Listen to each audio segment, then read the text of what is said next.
क्या होगा? आपको बरकत मिलेगी। फिर अनाज में कमी नहीं, कपड़ों में कमी नहीं, रहने में कमी नहीं, बाल बच्चे सब आपके स्वस्थ, और आप भी, माँ बाप भी स्वस्थ रहोगे। जो भी परिवार में भाई बंद होगा सब स्वस्थ हो ही सकता। सीधी सीधी बात आपको करना, आपको साधु बनाना तो है, या हम आपको साधु देने आए, या आप और बांटने आए, हमारा काम नहीं। हमको तो सही और सच्चा आपको बहुत कराना। ये काम करो आप, अगर सबके सब करने लगो तो 2 बरस के अंदर सारा देश बदल जाए। लेकिन आपने धोखा दिया, बेईमानी की, चोरी की, ठगी की, और मारा और कत्ल कर दिया, और उसको ढपकाया ढपकाया, रात को दिन को उसको ले लिया, और ये सब जमा करते रहे। तरकीब से उसने इसमें बंद किया तो ये खाली था। और जितना सामान तुमने इसके लिए जो जमा किया था वो तो सब वो पड़ा। एक भी जरा सा भी कोई कण या जर्रा आपके पास है, आप सामने देख लो। अगर कोई ले जाए तो हमसे कहो, हम बिल्कुल ही ले जाएंगे, हमको भी जाना है। हमारी 97 साल की उम्र हो गई तो हमको तो जाना ही, हमारे पास तो कुछ है नहीं। उसको सोच लीजिए अच्छी तरह, कुछ अपना काम करते ईमानदारी मेहनत के साथ तो आज सब फल आपको मिल जाता, शारीरिक सुख भी आपको मिल जाता, और जीवात्मा जाग जाती तो प्रभु को भी प्राप्त होता। लेकिन वो काम नहीं किया तो फिर से आपको बताया जाता कि आप इसको समझ लो, अभी कर लो तो अच्छा रहेगा, और इस समय निकला जा रहा तो फिर जाने वाला कुछ नहीं, फिर तो सजा मिलेगी आपको। पहले सजा, अगर तुमने कुछ जीवन में पुण्य भी किया है तो वो जमा रहेगा। अनेकों जन्मों का पुण्य जब इकट्ठा हो जाएगा और इस पुण्य से मनुष्य शरीर मिलेगा कि नहीं मिलेगा, तब जाके मनुष्य शरीर दिया जाएगा। उस पर उतना ही ब्याज लगेगा, पुण्य पर उतना ही ब्याज लगेगा, और वो देखा जाएगा कि छोटा मोटा काम नहीं, तो पाप करोगे उसमें भी ब्याज लगेगा, दोनों पे ब्याज लगता है। जैसे यहाँ ब्याज रुपया पैसा सामान देने पर लेते हो, ऐसे ही वो जो खर्च करोगे मित्रों, उस पर आपको पुण्य पर भी और पाप पर भी ब्याज है, सब का वसूल करेगा। वहां नरक पहुंच, फिर लिया करके पशु पक्षी, जल के जीव, थल के जीव में इसमें बस करेंगे, और तरह तरह की यातना मिलेगी। वो योनियां भोग योनि, ये योनि जो है वो कर्म योनि, ये प्रभु को प्राप्त कर सकती है। इसमें साधन दरवाजा और उसमें कोई साधन दरवाजा नहीं है, वो कोई साधन और प्रभु का खुदा को नहीं करता। इसमें करो तो जीवात्मा को जगाओ, और ये जिस्मानी सच्ची इबादत अपने रूह से उस खुदा की करो। हम कब इनकार करते इबादत से? सच्ची इबादत, सच्ची इबादत, सच्चा भजन मनुष्य रूपी तन में ये जीवात्मा बैठी हो, जल्दी से उसको जगाओ और नाम को पकड़ ले, तो सच्चा भगवान का भजन इससे पार होगा। क्योंकि सब्जी तो ले आए और नाम ही वापिस तक ले जाए, वो आपने छोड़ दिया। जब ये करने लगे तो छूट गया, अब रास्ता बचा, तो ये सब जमा हो गया, तो जीवात्मा दब गई, आंख बंद हो गई, कान बंद हो गए।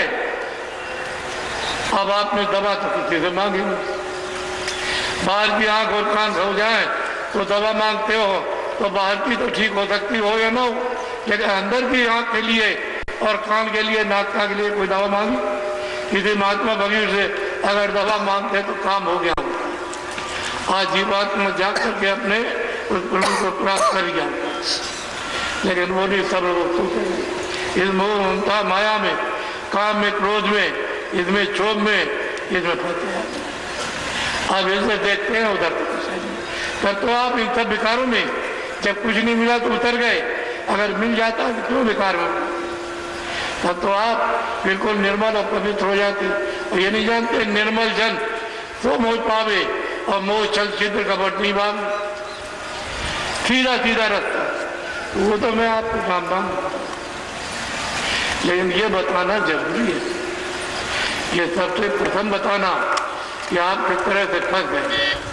जब नाम पकड़े थे तो धीरे धीरे करके कम करते गए और इधर आसक्ति को, मन को, बुद्धि को, चित्त को लगाते गए और जाकर के फंस गए।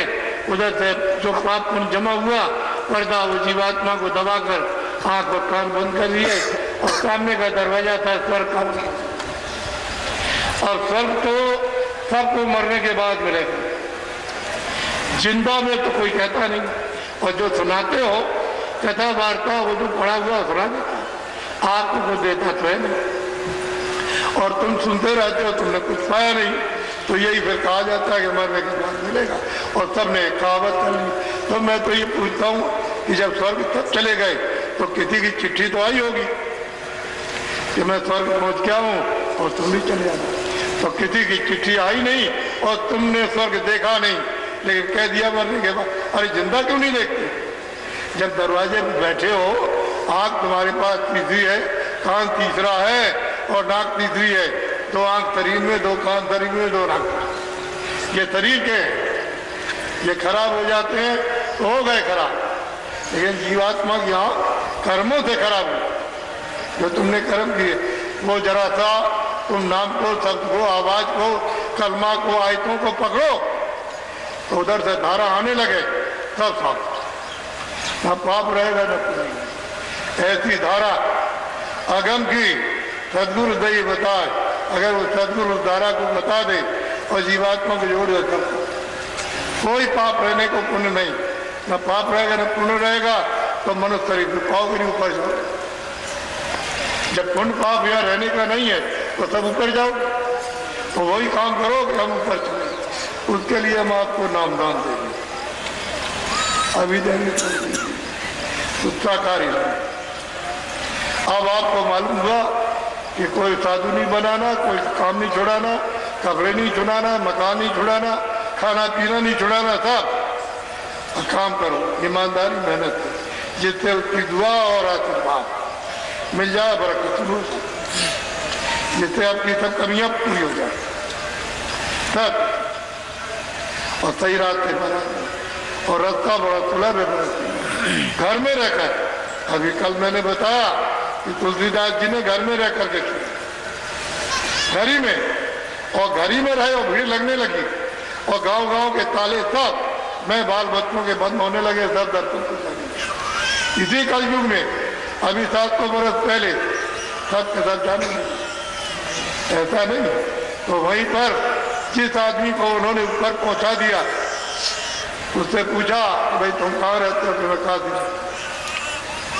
कभी गए नहीं, कह रहे गए, बहुत दिनों से नहीं गया और इधर आपके चरणों में आ गया तो मेरे सही खत्म हो गया। तो वो चुप हो गए, तो उसने इजाजत मांगी कि मैं हो, उनका चल जाओ। तो वो चला गया, पीछे से जब देखा तब इन्होंने अपना लोटा उठाया और घर को चले, और वो काशी जाएंगे और वहाँ बहुत लोगों को रास्ता बता करके अपने गांव में पार कर, उसमें स्त्रियां भी रहेगी। ऐसा कलयुग में सुलभ और सीधा प्रभु की प्राप्ति के लिए रास्ता इतना सुगम सीधा कि और सतयुग में, न त्रेता में, न द्वापर कभी नहीं आएगा जो कलयुग में आएगा। और तुम सीधे रास्ते खोज नहीं करते, कोई रास्ता बता दो और दया कर दे, सीधे चले चले, आपको नामदान देंगे। दूसरा यह है कि होका पियो, मैं ये नहीं कहता हूँ पियो, जो नहीं पीते हैं उनके लिए थोड़ी कहता हूँ कि पियो, जो पीते हैं वो पियो, तम्बाकू पीते हैं, बीड़ी पीते हैं, लेकिन बच्चों ऐसा कोई नशा स्त्री पुरुष हर कौम के जात के लोग मत करो जिससे तुम्हारी बुद्धि पागल हो जाए और तुम अपने घर में बेटी को, माँ को, बहन को, किसी को न पहचान सको, उसका हाथ ऐसा। कोई अधिकारियों की निंदा की या कोई आलोचना की है, या काश्तकारों की आलोचना की है, या सेठ साहूकारों की आलोचना या निंदा की है? अरे भाई, छात्रों की हमने कोई आलोचना की या निंदा की है? तो हिंदुओं की निंदा की कि मुसलमानों की? कि मस्जिद को बुरा कहा कि मंदिर को बुरा कहा? अरे भाई, राजनेता की कोई बुराई की है, कोई आलोचना की? तो बस इसी को पकड़ो, दिन में करो काम अपना ईमानदारी मेहनत के साथ, जिससे